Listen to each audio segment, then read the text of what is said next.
UP के उप मुख्यमंत्री श्री केशव प्रसाद जी मौर्य, श्री ब्रजेश जी पाठक, यूपी के एनआरआई और investor promotion minister Shri Nand Kumar ji गुप्त नंदी जी, मेंबर राज्यसभा श्री ब्रिजलाल जी, विधायक सरोजनी नगर डॉक्टर राजेश्वर सिंह, विधानसभा और विधान परिषद के सभी सम्मानित सदस्यगण, हमारे डीआरडीओ के साइंटिस्ट और यहाँ मौजूद अधिकारीगण, देश भर के मौजूद सारे टेक्नोक्रेट्स, देवियों व सज्जनों, सबसे पहले तो मैं क्षमा चाहता हूं कि अपरिहार्य कारणों से चाहते हुए भी मैं समय से उपस्थित नहीं हो पाया। मैं जानता हूं कि हमारे मुख्यमंत्री योगी जी को बहुत ही आवश्यक कार्यक्रम से गोरखपुर जाना था, लेकिन केवल इस कार्यक्रम की महत्ता को समझते हुए इसमें उनको विलंब हुआ है, फिर भी वो यहां पर मौजूद हैं। साथियों, आज लखनऊ में BrahMos integration and testing facility centre के उद्घाटन के शुभ अवसर पर मैं आप सबसे बातचीत करते हुए बेहद प्रसन्नता की अनुभूति कर रहा हूं। मेरी बड़ी इच्छा थी कि मैं स्वयं उपस्थित होकर आप सबके बीच मैं रहूं, आप सबसे मैं सीधा संवाद करूं, पर मैं क्यों नहीं आ पाया यह बात आप सभी जानते हैं। अभी जिस परिस्थिति से हम गुजर रहे हैं उसे देखते हुए मेरा दिल्ली में रहना यह अति आवश्यक था, इसलिए मैं वीडियो कॉन्फ्रेंसिंग के माध्यम से आप सभी से जुड़ रहा हूं। मैं भले ही आपके बीच नहीं आया, लेकिन अपने उत्साह के माध्यम से आप मुझ तक जरूर पहुंच गए हैं। यह अपने आप में एक संदेश है कि चाहे हम किसी भी परिस्थिति में रहें, यह देश चलता रहेगा और हमारा काम नहीं रुकेगा। किसी भी स्थिति में हमारा संवाद नहीं टूटेगा। साथियों, आज का दिन हमारे शहर लखनऊ और हमारे राज्य उत्तर प्रदेश और हमारे पूरे देश के लिए एक ऐतिहासिक दिन है। आज का दिन मैं समझता हूं उस शक्ति की आराधना का दिन है जो हमारी सेनाओं को संबल प्रदान करती है, जो हमारी सेनाओं में निहित होकर दुश्मन पर कहर बरसाती है। आज का दिन मेरे लिए व्यक्तिगत रूप से बहुत ही महत्वपूर्ण है, क्योंकि मैंने अपने शहर लखनऊ के लिए एक सपना देखा था कि मेरा शहर भारत के डिफेंस सेक्टर को मजबूत करने में एक बड़ा योगदान दे। वह सपना अब पूरा हो रहा है। साथियों, BrahMos integration and testing facility का उद्घाटन इसलिए भी महत्व रखता है क्योंकि आज का दिन बहुत ही खास है। आप सब तो जानते ही हैं कि आज नेशनल टेक्नोलॉजी डे है। आज ही के दिन 1998 में श्रद्धेय अटल बिहारी वाजपेयी जी के नेतृत्व में हमारे वैज्ञानिकों ने पोखरण में परमाणु परीक्षण करके दुनिया को भारत की ताकत दिखाई थी, और वह परीक्षण हमारे साइंटिस्ट, इंजीनियर्स, डिफेंस पर्सनल और कई अन्य स्टेक होल्डर्स के अथक प्रयासों का ही परिणाम था। यह हमारे वैज्ञानिकों तथा इंजीनियर्स को मान्यता देने, उनको रिकॉग्नाइज करने और उनके कंट्रीब्यूशन को एक्नॉलेज करने का दिन है। मुझे अच्छी तरह याद है जब मैंने इसका शिलान्यास किया था, उस समय माननीय मुख्यमंत्री श्री योगी आदित्यनाथ जी भी थे। उस दौरान मैंने यह इच्छा जाहिर की थी कि जितनी जल्दी हो सके इस प्रोजेक्ट को पूरा कर लिया जाए, और मुझे यह देखकर बेहद खुशी हुई कि आप लोगों ने मेरी भावनाओं का सम्मान रखा और महज 40 महीने में इस प्रोजेक्ट को पूरा करके दिखाया। आज हमारे आसपास जैसी परिस्थितियां हैं उसे देखते हुए यह बेहद जरूरी हो जाता है कि हम अपने लक्ष्यों को ऐसे ही समयबद्ध तरीके से पूरा करते रहें। इस मौके पर मैं उत्तर प्रदेश के माननीय मुख्यमंत्री श्री योगी आदित्यनाथ जी का विशेष आभार प्रकट करता हूं। यदि इतने कम समय में ब्रह्मोस की इंटीग्रेशन एंड टेस्टिंग फैसिलिटी की स्थापना हो सकी तो इसके पीछे योगी जी का बहुत बड़ा योगदान है। मैं डीआरडीओ, हमारे वैज्ञानिक, हमारे इंजीनियर्स और इस प्रोजेक्ट से जुड़े हर व्यक्ति और संस्था को मैं हृदय से बधाई देता हूं। आप लोगों ने दिन रात मेहनत करके इस इंटीग्रेशन एंड टेस्टिंग फैसिलिटी को खड़ा किया है। देश भर के वैज्ञानिक, इंजीनियर्स और युवाओं का योगदान हमें इस फैसिलिटी सेंटर में देखने को मिलेगा। मैं आपकी मेहनत और लगन को नमन करता हूं। साथियों, हमारी सरकार जब उत्तर प्रदेश में डिफेंस कॉरिडोर के विजन को लेकर आगे बढ़ी थी तो उस समय हमारे सामने अनेक बड़े लक्ष्य थे। उन तमाम लक्ष्यों में से हमारा एक उद्देश्य यह भी था कि हम उत्तर प्रदेश को एक बार फिर देश के प्रोडक्शन सेंटर के रूप में डेवलप करें। यूपी डिफेंस कॉरिडोर लखनऊ सहित कानपुर, झांसी, चित्रकूट, आगरा और अलीगढ़ से होकर गुजरता है और ये सभी नोड्स आने वाले समय में विकास के नए केंद्र बनकर उभरेंगे। साथियों, एक उदाहरण मैं आपके सामने रखूं तो आप में से बहुत लोगों को पता होगा कि एक समय कानपुर और आसपास का क्षेत्र प्रोडक्ट्स की मैन्युफैक्चरिंग के लिए जाना जाता था। आर्थिक रूप से यह क्षेत्र बहुत ही समृद्ध था। इसे मैनचेस्टर ऑफ द ईस्ट कहा जाता था। लेकिन आजादी के बाद अनेक कारणों से आर्थिक प्रगति की राह में यह क्षेत्र पिछड़ता गया और कहीं पीछे छूट गया। मैं उन कारणों में तो नहीं जाना चाहूंगा, पर कहना यह चाहता हूं कि यूपी डिफेंस कॉरिडोर के निर्माण के बाद यह क्षेत्र फिर से एक बार अपने पुराने वैभव को प्राप्त करने की ओर आगे बढ़ चला है। मुझे इसमें कोई संदेह नहीं है कि कानपुर विकास की उन ऊंचाइयों को छुएगा जो दुनिया के विकसित क्षेत्रों के लिए अनुकरणीय होगा। कल को वेस्ट में कोई क्षेत्र जब बहुत अधिक प्रगति करेगा तो उसे कानपुर ऑफ द वेस्ट कहा जाएगा। इसी प्रकार डिफेंस इंडस्ट्रियल कॉरिडोर के सभी नोड्स को डेवलप करने के लिए हम पूरी तरह से कमिटेड हैं। मुझे यह भी बतलाया गया है कि अभी उत्तर प्रदेश डिफेंस कॉरिडोर में aircraft manufacturing, UAV, drones, ammunition, composite and critical materials, small arms, textile तथा पैरासूट आदि में मेजर इन्वेस्टमेंट किए गए हैं। एक अच्छी बात यह है कि इस डिफेंस कॉरिडोर में हमें पब्लिक सेक्टर और प्राइवेट सेक्टर दोनों की ही बड़ी अहम भागीदारी दिखाई दे रही है। साथियों, जब मैं प्राइवेट सेक्टर की भागीदारी की बात कर रहा हूं तो मुझे यह बताते हुए बड़ी खुशी हो रही है कि लखनऊ में ही पीटीसी इंडस्ट्रीज लिमिटेड द्वारा titanium and super alloy material plants की शुरुआत की जा रही है। इसके अलावा 7 एडिशनल क्रिटिकल प्रोजेक्ट्स की भी नींव इस समय रखी जा रही है। यह निश्चित रूप से रक्षा क्षेत्र में भारत की आत्मनिर्भरता की गति को और तेज करेगा। मैं इसके लिए श्री सचिन अग्रवाल को भी बधाई देना चाहता हूं। हमारा सपना है कि उत्तर प्रदेश दुनिया के टॉप डिफेंस प्रोडक्शन और एक्सपोर्ट डेस्टिनेशन के रूप में जाना जाए। आज जो ब्रह्मोस फैसिलिटी शुरू हो रही है, मैं समझता हूं वह यूपी डिफेंस कॉरिडोर का यह गौरव होगा। यह सिर्फ उत्तर प्रदेश का ही नहीं बल्कि देश का सबसे बड़ा BrahMos integration and testing facility centre है। यह रक्षा क्षेत्र में भारत की आत्मनिर्भरता के प्रयास को भी मजबूती प्रदान करेगा।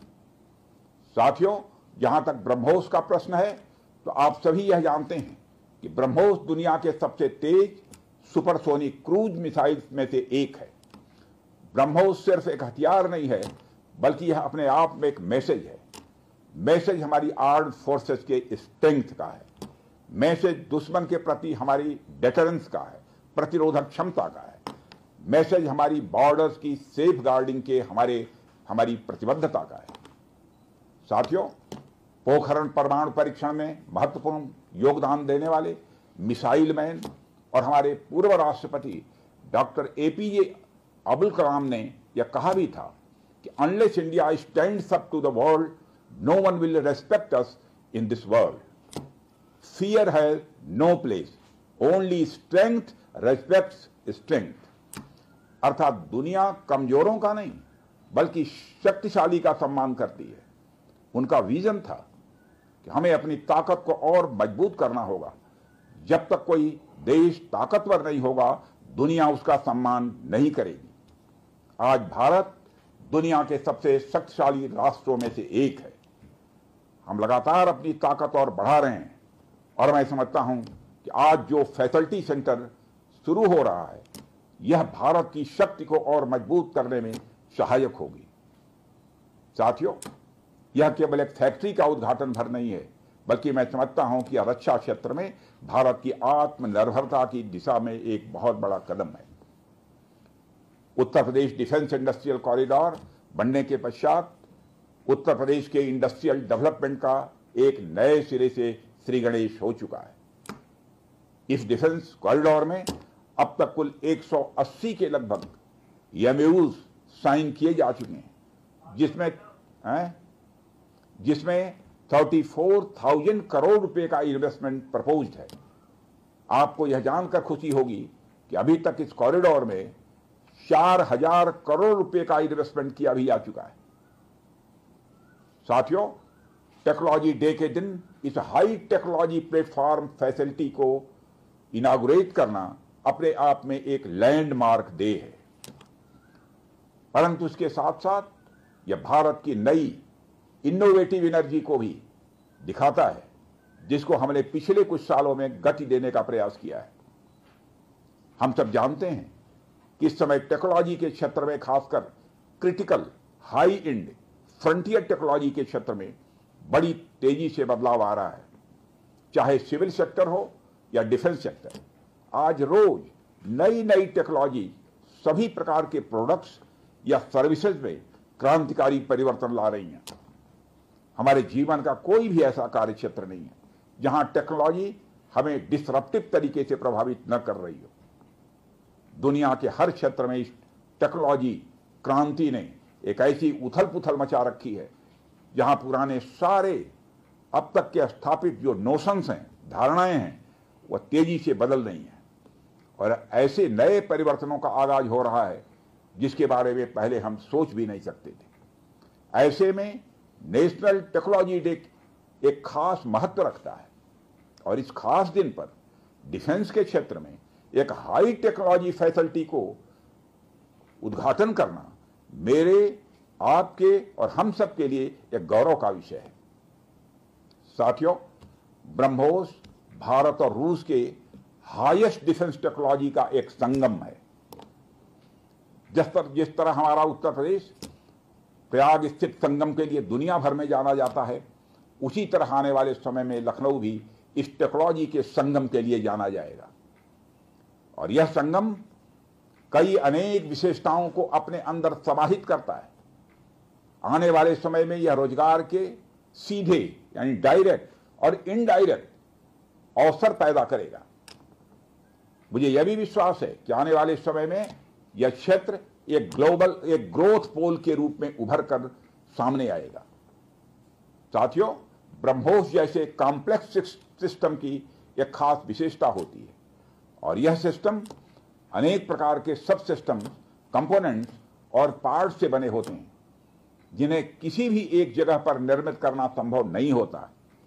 यह सभी अलग अलग पार्ट्स इतने विशेष होते हैं, स्पेशलाइज्ड होते हैं, इनमें से हर एक को बनाने के लिए हाईली स्किल्ड मैन पावर और हाई टेक्नोलॉजी वाले हथियार, औजार, टूल्स की आवश्यकता होती है।